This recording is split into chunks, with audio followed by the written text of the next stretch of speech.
할렐루야. 네. 아침부터 왜 나오셨습니까? 하나님께 예배하러 오셨습니다. 오늘 하나님을 바라보며 진정과 신령으로 예배할 수 있는 저와 여러분들 되시기 바랍니다. 사람들이 자신의 일생을 살아가면서 세 가지를 후회한다라고 이야기합니다. 먼저 첫 번째는 베풀지 못한 것에 대한 후회를 한다고 해요. 그렇게 많이 가지고 있음에도 불구하고 주변의 연약한 사람들을 돌아보지 못한 자신의 그 모습을 후회한다고 합니다. 뭐가 그렇게 바쁜지 목표를 향하여서 전진해 가면서 그냥 그렇게 연약해 있는 옆에 쓰러져 있는 사람을 그냥 지나쳤다는 것입니다. 그래서 연세 드신 분들 또는 여러 가지 삶 속에서 사람들을 바라보면 베풀지 못한 이 후회가 참 많이 있는 것을 우리는 실감하게 되는 것 같습니다. 두 번째는 참지 못한 것에 대한 후회가 있다고 합니다. 너무 쉽게 화를 내고 너무 쉽게 분노를 내는 이런 시대가 된 것 같습니다. 자신의 주장을 펴고 원하는 대로 살다가 많은 사람들에게 상처를 주기 쉬운 우리 인생을 살아가고 있습니다. 그래서 그런지 참지 못하고 쉽게 자기의 의견을 표출하면서 서로 싸움과 다툼 속에서 살아가며 분노 속에서 살아가는 이 시대 속에 우리는 참지 못한 것에 대한 후회를 절감하게 되는 것 같습니다. 마지막 세 번째로는 좀 더 행복하게 살지 못한 것에 대한 후회를 한다라고 합니다. 삶의 여유를 갖고 좀 더 행복하게 아름답게 인생을 살아갈 수가 있었음에도 불구하고 또 여러 가지 바쁘다는 이유로 가족과 이웃과 함께하지 못한 그 후회로 말미암아 많은 사람이 살아가고 있다는 이야기죠. 오늘 우리 그리스도인들에게 또 한 가지 후회가 있다라고 하면은 그것은 바로 전도하지 않은 것에 대한 후회라는 것입니다. 자신의 믿음을 지키고 살아가고 있지만 정작 자신이 사랑하는 사람들에게 예수 그리스도의 사랑을 증거하지 못하고 늘 같이 있으니까 별 탈 없겠지라는 이런 생각을 가지고 살아가다가 결국 사랑하는 사람들의 마지막 그 시간을 바라보며 과연 이들이 천국에 들어갔는가라는 의문과 또한 후회가 밀려온다는 사실입니다. 누가복음 16장에 보면 부자와 거지에 대한 이야기가 나오고 있습니다. 그곳에서 이 부자는 아주 호화롭게 삶을 살아간 반면에 이 거지 나사로는 그곳에서 떨어지는 조그마한 것을 먹으면서 살아가는 그런 열악함 속에 있었습니다. 마침내 이들이 죽어서 하나님 앞에 갔는데 부자는 불못에 떨어지고 거지는 아브라함 품에 안겼다라는 그런 이야기입니다. 그 부자는 그 고통 속에서 아브라함에게 이렇게 이야기합니다. 나에게 형제 5명이 있는데 저 나사로를 다시금 세상에 보내서 그 형제 5명이 나 있는 이곳에 돌아오지 못하도록 이곳에 오지 못하도록 가서 좀 이야기를 좀 하게 해 주십시오라고 이렇게 이야기하죠. 그러나 뭐라고 합니까? 죽음 이후에는 그 어떤 것도 할 수 있는 것이 없다라는 것을 성경은 말씀하고 있습니다. 부자를 보면 앞서서 이야기했던 세 가지 후회, 모든 것을 다 가지고 있었던 모습이 아닐까 싶습니다. 베풀지 못한 것의 후회 속에 있었고 참지 못한 것의 후회가 있었고 행복하게 살지 못했던 그 후회 속에서 이 부자는 그렇게 불못에 떨어져서 후회만큼한 인생을 마감할 수밖에 없었다는 사실이죠. 사랑하는 성도 여러분, 오늘 우리는 주님의 은혜로 구원을 받고 우리는 은혜로운 삶을 살아가는 그런 인생을 살아가야 됩니다. 결코 후회하는 일을 만들어서는 안 된다는 그런 이야기죠. 오늘 우리는 사랑하는 형제 또는 우리 가족 또 우리 친구들을 돌아보면서 그들에게 우리가 가지고 있는 우리 중심 속에서 샘솟듯이 솟아나는 하나님의 은혜를 증거하는 우리들의 모습이 있어야 된다는 말씀입니다. 오늘 성경에 보니까 너는 때를 얻든지 못 얻든지 항상 힘쓰라라고 말씀을 하고 있죠. 무엇을 힘쓰라라고 말씀하고 있습니까? 너는 말씀을 전파하라라고 이렇게 말씀을 하고 있습니다. 오늘 우리는 이 시대적 사명을 가지고 우리는 이 자리에 앉아 있습니다.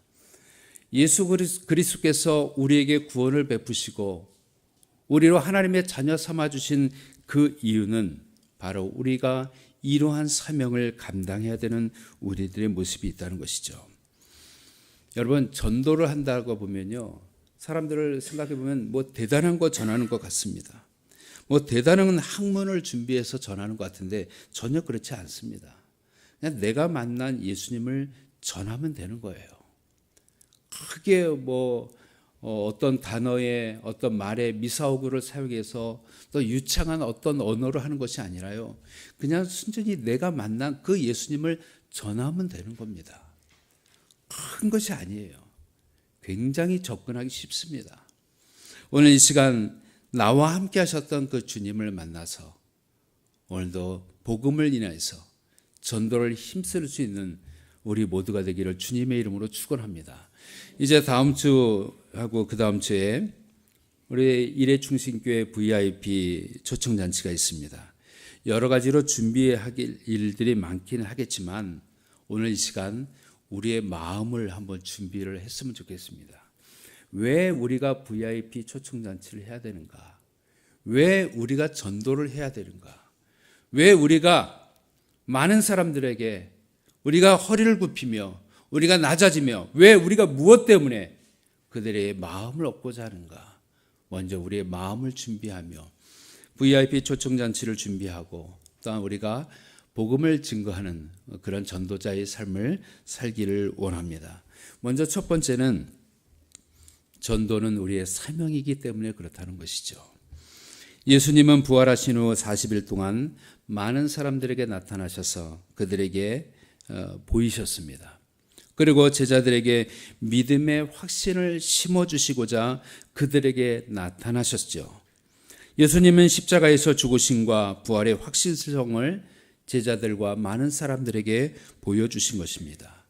그리고 승천하시면서 마지막으로 명령하신 말씀이 바로 전도라는 사실이죠. 이것은 바로 예수님께서 우리에게 주신 시대적 사명입니다.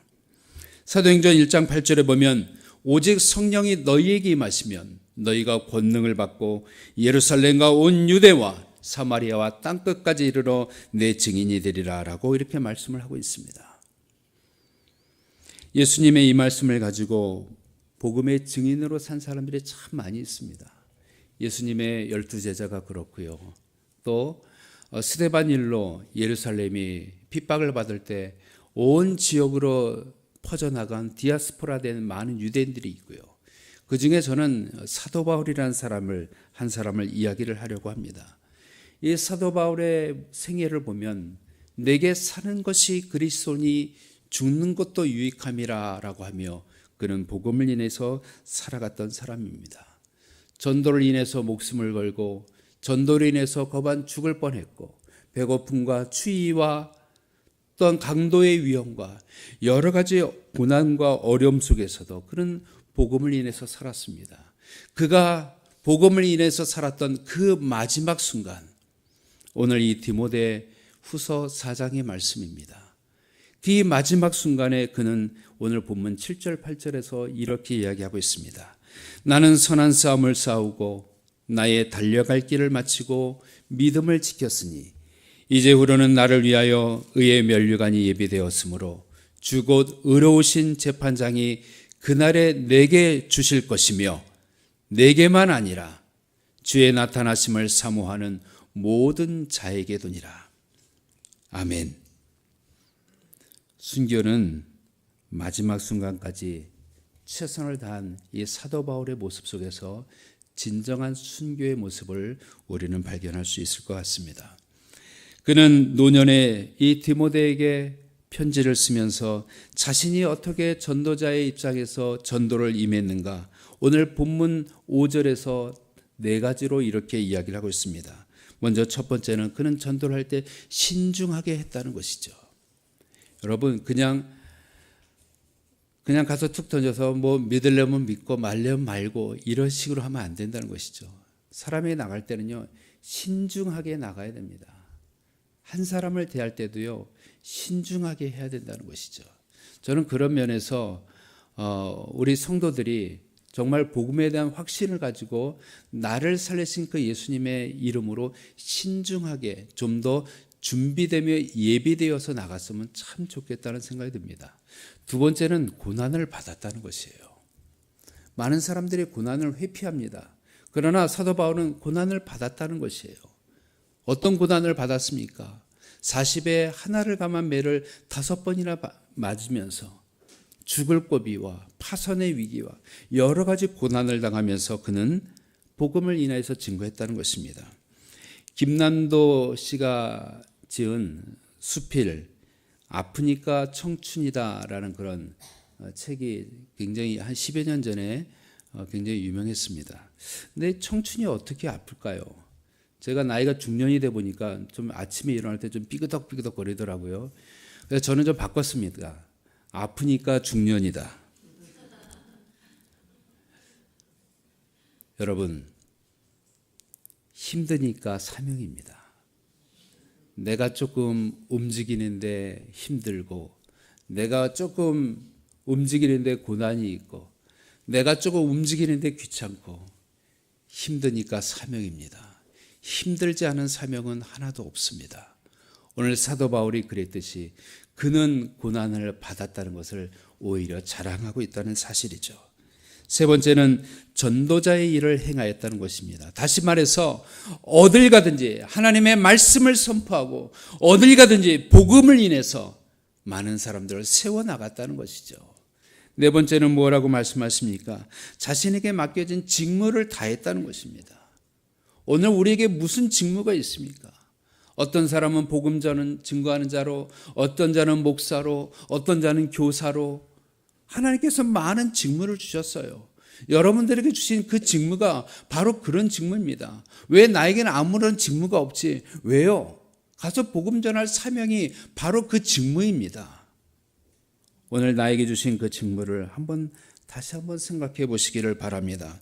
사도 바울은 자신이 복음을 증거하는 이 사명을 가지고 그는 복음을 인해서 살았던 그의 모습이었다는 사실이죠. 예수 그리스도로 말미암아 구원받은 우리는 증인의 사명을 잘 감당을 해야 될 것입니다. 이 전도가 우리의 사명이라는 것을 우리가 인정하고 준비한다면 우리 VIP 초청잔치는 하나님께서 이끌어 가시는 하나님의 놀라운 천국잔치가 될 줄 주님의 이름으로 믿습니다. 두 번째는 전도는 우리의 신앙 고백이 되어야 됩니다. 전도한다고 하면 많은 사람들이 겁을 먹습니다. 어떻게 하지? 가서 무슨 말을 하지? 어떻게 접근하지? 가서 내가 어떻게 하지? 저 사람을 교회로 데려오지? 여러 가지 많은 생각을 합니다.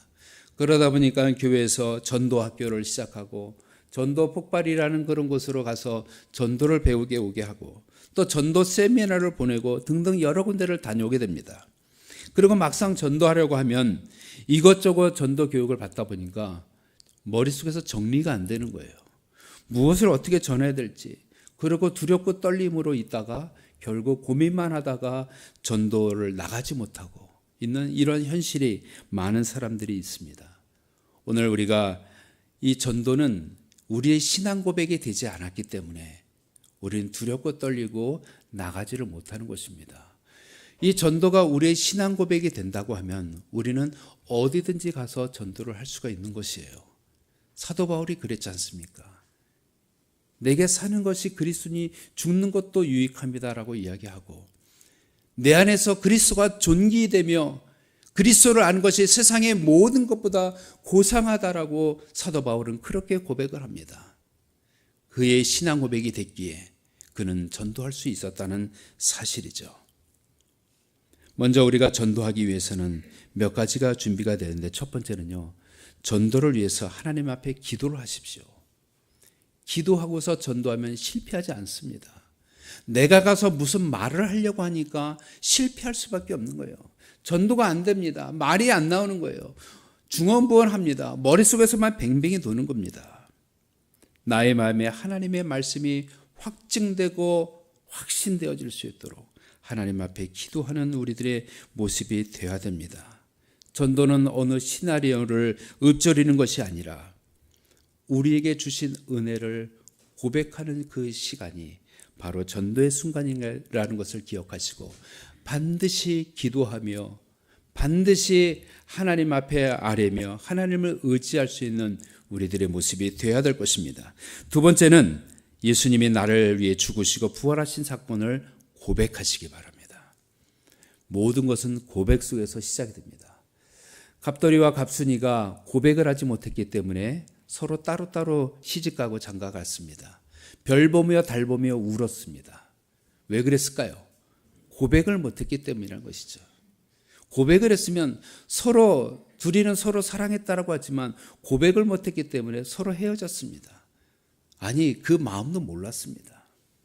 사랑하는 성도 여러분, 오늘 이 시간 예수 그리스도의 죽으심과 부활을 우리가 고백하십시오. 신앙 고백을 하십시오. 그러면 전도는요, 하나님께서 하십니다. 우리의 입술을 여시고 우리의 마음을 여시고 우리의 삶을 인도하시는 하나님께서 전도의 모든 것을 움직여주시는 놀라운 기적이 일어나게 된다는 사실입니다. 전도는요, 우리가 만난 그 예수님을 그대로 우리가 말하는 것입니다. 멀리 계시고 무섭고 두려운 분을 이야기하는 것이 아니고요, 나에게 생명을 주시고 나에게 평안을 주신 그 분을 증거하는 것입니다. 어떤 크게 성경의 내용, 다니엘의 내용 몰라도 됩니다. 아브라함의 내용 몰라도 돼요. 다윗의 내용 몰라도 상관없습니다. 그러나 나를 구원하시고 나를 위해서 죽으시고 부활하신 그 예수 그리스도를 내가 경험하고 알았다면 그것으로 족합니다. 그 예수님을 전하는 것이 바로 전도의 시작점입니다. 그래서 전도는 우리들의 신앙의 고백이 일어나야 된다는 그런 사실이죠. 세 번째는 욕심 없는 우리들의 삶의 실천이 있어야 되는 거예요. 우리가 무언가를 하려 하는데 결코 손해를 안 보려는 사람이 있습니다. 자기의 권리를 끝까지 주장하는 사람이 있다는 것이죠. 그래서는요, 결코 전도가 될 수가 없습니다. 욕심을 내려놔야 됩니다. 때로는 손해볼 줄도 알아야 되고요, 뻔히 보이는 것에 손해를 보며 바보 취급을 당할 줄도 알아야 됩니다. 복음이 전해진다라고 하면 좀 손해본들 그것이 무슨 소용이 있겠습니까? 오히려 감사와 기쁨이 나와야 되는 것이 진정한 우리들의 모습이 되어야 될 것입니다. 사도행전 16장에 보면 빌립보 감옥에 갇혀있던 사도 바울과 실라의 모습이 나오게 됩니다. 그들이 억울하게 빌립보 감옥에 갇혀 있었습니다. 그럼에도 불구하고 그들은 감사와 기쁨으로 하나님을 찬송합니다. 그때 놀라운 기적이 일어나죠. 억울한 일을 당하고 억울하게 손해를 보고 억울하게 감옥에 갇히고 억울하게 매를 맞고 억울하게 그 감옥의 착고에 매여서 죄인 취급당하는 그들이 하나님 앞에 감사와 기쁨으로 찬송을 하고 있습니다. 그때 어떤 일이 일어납니까? 지진이 일어나서 감옥문이 열리고 손발의 착고가 다 풀리게 됩니다.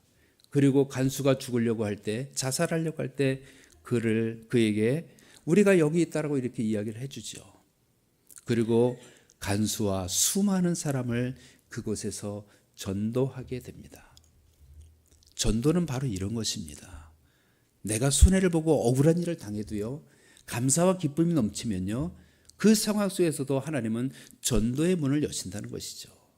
그렇기 때문에 전도는 우리의 삶에서 보여지는 신앙 고백이요, 또 삶으로 우리가 보여지는 욕심 없는 우리의 삶의 모습 속에 이루어지는 놀라운 하나님의 능력이 된다는 것입니다. 사랑하는 성도 여러분, 전도를 위해서 우리가 오늘 준비해야 될 것이 있다면 진정한 자기 신앙 고백이 오늘 이 시간에 일어날 수 있는 저와 여러분의 모습 되시길 바랍니다. 그 고백으로 하나님은 나를 살리고 이웃을 살리는 놀라운 일을 지금부터 시작하실 것이기 때문입니다. 마지막 세 번째로는 전도는 죽은 자를 살리는 일입니다. 저는 전도는 죽은 자를 살리는 이 일에 대해서 제가 두 가지 간증을 하고자 원합니다. 뭐 다른 사람 이야기는 아니고요. 저의 이야기입니다. 첫 번째는 어머니가 저에게 했던 전도의 방법이고요. 두 번째는 제가 그 전도 방법을 전했던 그런 이야기입니다. 먼저 첫 번째로 어머니가 저에게 했던 그 전도 방법은요. 제가 고등학교 1학년 때 예수님을 영접했습니다. 교회 다니기는 초등학교 6학년 때 다녔고요. 중학교 때는 그저 여학생들이 좋아서 또는 친구들하고 노는 것이 좋아서 이렇게 교회를 왔다 갔다 했는데 고등학교 1학년 때 예수님을 마침내 제가 만나게 됐습니다. 혹시 이곳에 우리 자녀가 있으신 분들은 귀담아서 잘 들으십시오. 우리 자녀들에게 내가 어떻게 접근을 해야 될 것인가, 이것도 좋은 방법의 예일 것 같다라는 생각이 듭니다. 어머니가 저에게 교회를 가라고 했을 때 저는 어떨 때는 교회 가기도 싫고 그저 TV가 좋고 은하철도 999가 재밌고 참 그랬던 때가 있었는데, 어머니가 교회를 안 간다고 옛날에는 그 연타를 떼서 이 부지깽이가 있었습니다.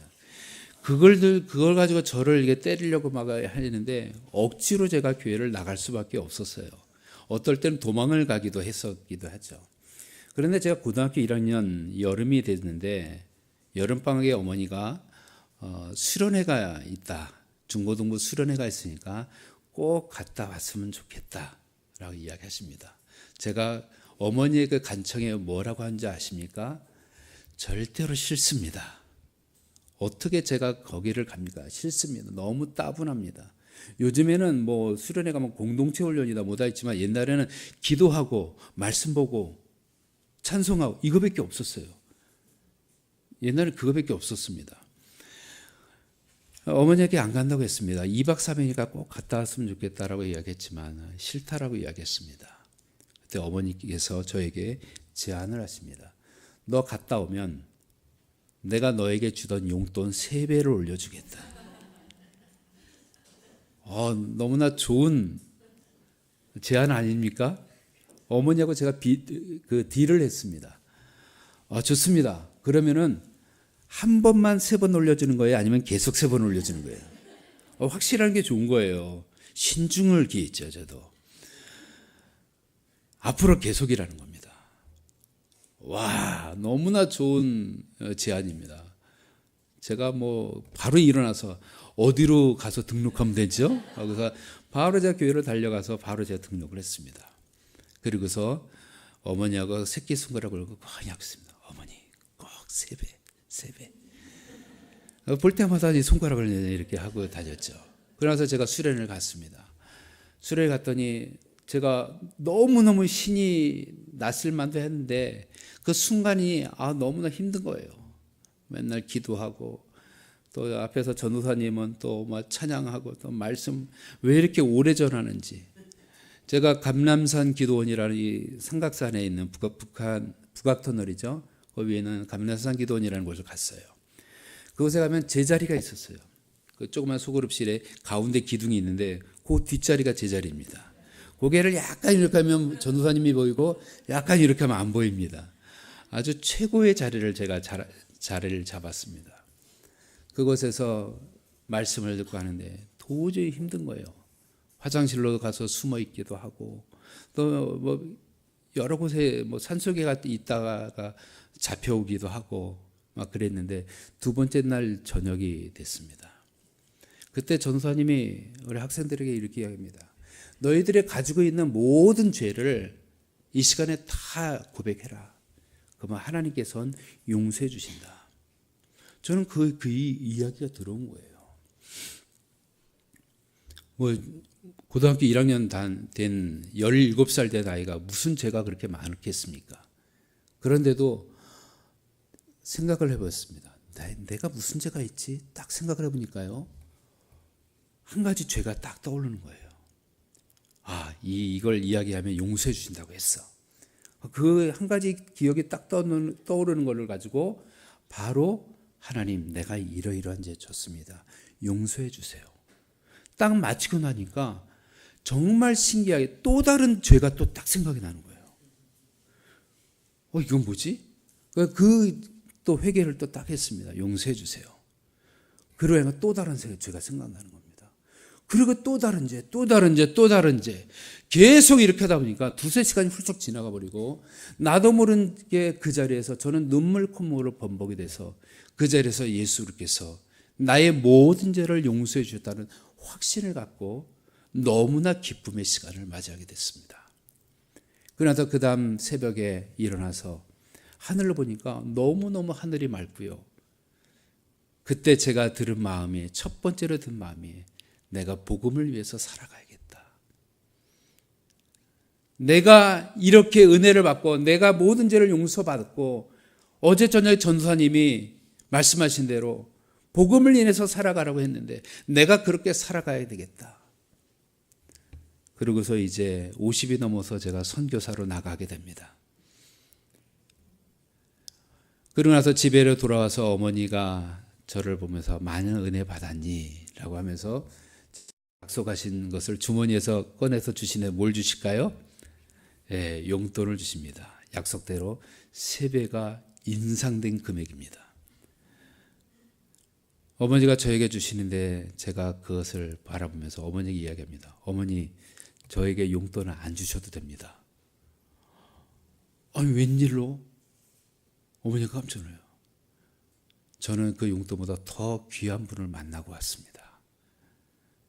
하고서 어머니를 붙잡고 둘이서 얼마나 엉엉 울었는지 모르겠어요. 그 이후로 제가 예배 시간마다 눈물 없이 예배를 제가 드릴 수가 없었습니다. 찬송 가사가 다 저에게 하는 것 같고요. 말씀 한 절 한 절이 목사님, 전사님 말씀 전하는 그 말씀 한 절 한 절이 저에게 증거되는 놀라운 은혜를 경험하게 됐습니다. 전도는요, 저희 어머니가 그랬던 것처럼 뭔가 손해들을 볼 줄 알아야 됩니다. 자녀들이 원하는 거 해줄 줄도 알아야 돼요. 남편이 원하는 거 해줄 줄도 알고요. 이웃이 원하는 것도 해줄 줄 알아야 됩니다. 그래야 전도가 이루어집니다. 그런데요, 놀라운 일은요, 나중에 다시 다 회수됩니다. 염려하지 마십시오. 조금 지금 손해보는 것 같지만요, 결코 손해보게 하지 않으시는 분이 바로 하나님이시라는 것입니다. 두 번째는요, 제가 군대를 갔을 때입니다. 제가 군대 가서 교회를 열심히 참 잘 다녔습니다. 최선을 다해서 다녔습니다. 신병 때는 제가 88년도에 대학 2학년을 마치고 제가 군대를 갔는데요. 88년도에 군대를 갔을 때 그때만 해도 구타가 참 많았어요. 그래서 우리 쫄병들은 종교 행사도 못 가게 했습니다. 감히 교회를 간다는 건 상상도 못할 정도였죠. 그런데 최선을 다해서 맞더라도 교회 가고, 어떨 땐 교회를 못 가면은 화장실에 숨어서 매주마다 우리 청년에서 오는 교회 주보를 가지고 혼자서 목소리를 내지 못하고 속으로 예배를 드린 적도 참 많았었습니다. 근데 어느 날 저의 그런 모습을 보고서 한 선임이 저를 보면서 이렇게 이야기합니다.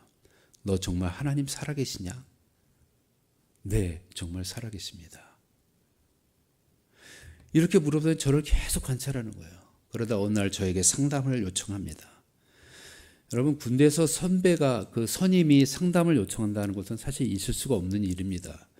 주먹 아니면은, 몽둥이 아니면은 상대를 안 하는 선임들인데, 상담을 한다는 건 정말 있을 수 없는 이야기죠. 이 선임이 저에게 울면서 이야기를 합니다. 우리 부모님이 남묘호랑개교라고, 여러분들 혹시 잘 아시는지 모르겠어요. 그냥 이것은 아무 뜻 없는 그냥 주문을 외우는 겁니다. 내가 그 어떤 보이지 않는 그 신에게 귀화됐다라는 것을 그냥 읊조리는 그런 주문과 같은 거예요. 그러니까 남묘호랑개교를 믿고 있는데 내가 집에 가면은 우리 집안이 다 그렇기 때문에 내가 그것에 휩쓸릴 수밖에 없다. 나를 좀 도와줄 수 있겠냐라고 이야기합니다. 그랬을 때 제가 처음에 예수님을 만났었던 그 고백을 이 선임에게 이야기해 줍니다. 그리고 죄를 고백하게 하고, 그리고 제가 거기서 예수를 영접할 수 있도록 영접 기도까지 같이 하면서 같이 신앙생활을 하게 해줬습니다. 그 다음부터 이 선임이 너무나 기뻐했고, 그 다음에 나중에 제대할 때 다시 또 저를 붙잡고 또 울게 됩니다. 왜 웁니까? 라고 이야기했더니 이제 집에 가면 내가 이 믿음을 어떻게 지킬까 하면서 걱정하고 고민하고 두려움 속에서 이 눈물을 흘리는 그 선임의 모습을 바라보게 됐습니다. 어떻게 됐을까요? 그 이름은 여러분, 제가 이름만 이야기해도 여러분들이 잘 아시는 이름일 것입니다. 그분의 이름은 조성모입니다. 물론 연예인 조성모는 아니고요. 동명이인입니다. 이후로 제대한 이후로 한 번도 연락을 해본 적은 없지만 또 연락도 되지도 않았지만 어느 곳에서 신앙생활 잘 하고 있으리라 저는 그렇게 믿습니다. 사랑하는 성도 여러분, 오늘 우리가 어떠한 모습에 있든지 우리의 삶이 그리스도의 향기요, 편지요, 우리는 전도자라고 하면은 오늘 우리는 시대적 사명을 가지고 복음을 인해서 살아가는 우리들의 모습이 되어야 될 것입니다. 전도는요, 죽은 자를 살리는 하나님의 놀라운 능력이 있습니다. 저 사람 안 되라고 하지만 저 사람 됩니다. 저 사람이 어떻게 하나님을 믿어? 그렇지만 하나님 믿습니다. 천국에 가면 세 가지 놀라운 일이 있다라고 하죠. 첫 번째는 그 천국에 있어야 될 사람이 없다는 거예요. 저 장로님 왜 안 계시지? 권사님 왜 안 계시지? 두 번째로 놀라운 일은요, 저 사람이 어떻게 천국에 있어? 놀라운 일입니다. 천국에 도저히 올 수 없는 사람인데 예수님 믿고 천국에 왔다는 거예요. 세 번째로 놀라운 사실은 뭡니까? 내가 천국에 와 있다는 사실이에요. 전도는 죽은 자를 살리는 하나님의 놀라운 능력이 됩니다. 성경은 오늘 이렇게 말씀하십니다. 외치는 자의 소리여 가로되 너희는 광야에서 여호와의 길을 예비하라. 사막에서 우리 하나님의 대로를 평탄케 하라라고 이사야서는 말씀하고 있습니다. 다니엘 12장에서는 많은 사람을 옳은 대로 돌아오게 한 자는 별과 같이 영원토록 비추리라라고 말씀을 하고 있으며, 마태복음 10장에서는 누구든지 사람 앞에서 나를 시인하면 나도 하늘에 계신 내 아버지 앞에서 저를 시인할 것이라라고 이렇게 주님은 말씀하십니다. 사랑하는 성도 여러분, 오늘 우리가 VIP를 준비하며 우리 자신을 준비하며 먼저 하나님 앞에 내려놓을 수 있는 저와 여러분의 모습이 되시기를 주님의 이름으로 축원합니다. 전도는 시대적 사명입니다. 전도는 우리의 신앙의 고백입니다. 전도는 죽은 자를 살리는 하나님의 놀라운 능력입니다.